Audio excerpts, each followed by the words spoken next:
When I was little, my dad was my hero. He built tree houses in the backyard, stayed up late to chase away the monsters under my bed, and cheered the loudest at my dance recitals. We had our little Sunday traditions, just the two of us. Pancakes at our favorite diner, followed by a walk in the park. I was his little girl, or at least that's what I thought. Then everything changed. I was 14 when my parents sat me down and told me they were getting a divorce. I still remember how my mother's hands trembled as she spoke. She had discovered that my father was having an affair with his co-worker, Laura. Within 6 months of the divorce, Dad and Laura were married, and suddenly I had a stepbrother, Aaron. Aaron was 2 years younger than me, the son of Laura's previous marriage. His father had abandoned him when he was just a toddler. And my dad? He took Aaron under his wing as if he were making up for another man's mistakes. At first, I thought it was admirable. My dad was being the father Aaron never had. I just never realized that, in doing so, he was slowly forgetting he already had a daughter. At first, it was little things. Our Sunday breakfasts. They became family breakfasts, where Aaron's baseball games were the main topic of conversation. My dance recitals? Dad started missing them, always because Aaron had a practice or a game, even. Though Dad knew nothing about baseball, he became Aaron's assistant coach. Slowly, my place in his life faded. I wasn't his priority anymore. Aaron was.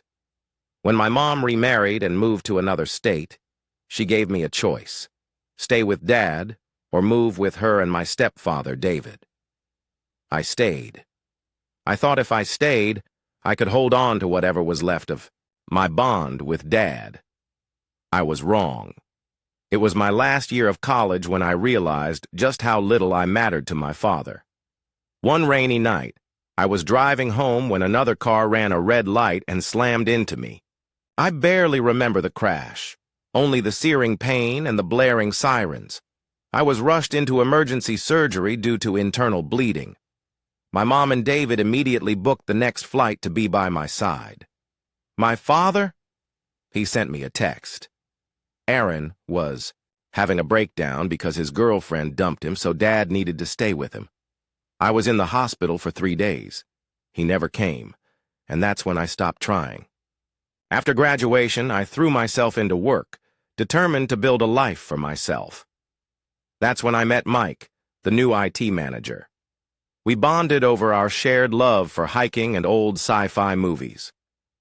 3 years later, he proposed at sunrise during one of our hikes, in the very spot we first realized we loved each other.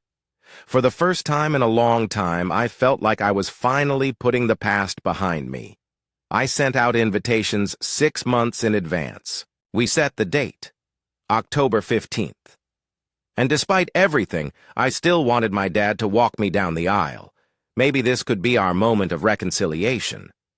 But I was about to learn that I would always be second best. A month before the wedding, Dad invited me to lunch. He seemed nervous, avoiding eye contact. Then he dropped the bombshell. Aaron was getting married. On October 15th, the same day as my wedding. When I confronted Aaron, he smirked and said it was the anniversary of the day he met his fiancée. He knew my wedding date. He knew it months in advance, but that didn't matter. And my father? He didn't even hesitate. He had already agreed to be Aaron's best man. When I refused to change my date, Dad accused me of being selfish. Aaron needs me more than you do. And just like that, any last bit of hope I had for my father died. My grandfather, my mother's father, had always been there for me. When he heard what happened, he was furious. Without hesitation, he said, "I'll walk you down the aisle." And that wasn't all. As a wedding gift, he gave Mike and me something incredible. His beautiful lake house, a place that held some of my happiest childhood memories.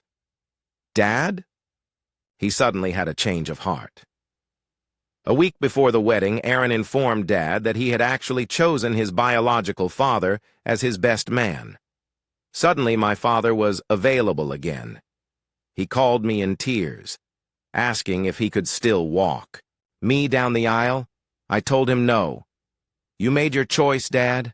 Now live with it. That's when he snapped. He accused me of selling my loyalty for a house, of choosing money over family, but it was never about the house. It was about the fact that, for the first time in my life, I was choosing myself. The night before my wedding, during the rehearsal, my father showed up drunk. He stormed in, yelling that this was all wrong, that he was my real father and had more of a right to be there than my grandfather. When my grandfather calmly stepped in front of me, Dad tried to shove him aside. Security dragged him out as he screamed that I was dead to him, and in that moment, I realized I had already lost him years ago. After the wedding, my cousin exposed the ultimate betrayal. Aaron hadn't picked my wedding date by accident. He had done it on purpose. In leaked messages, he bragged about how he was going to prove that Dad loved him more than me. And Dad? He knew. He knew the whole time. He even helped Aaron book the venue, knowing it would force me to change my date or lose him as my father. I wasn't even second place. I was a pawn in their game. I cut contact. Dad tried to sue for a share of the lake house, claiming that as my father, he had a right to influence my grandfather's decisions. He lost. Then he started spreading lies online, telling our relatives that I manipulated my grandfather into giving me the house, that I was a gold digger who sold my father for property. When I confronted him, he said it was all a loyalty test. I told him, "Congratulations, you failed." I blocked his number and never looked back.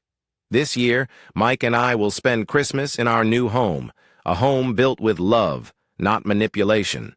Not everyone is lucky enough to be born into a good family, but sometimes, if you're lucky, you get to build one. And that's exactly what I did.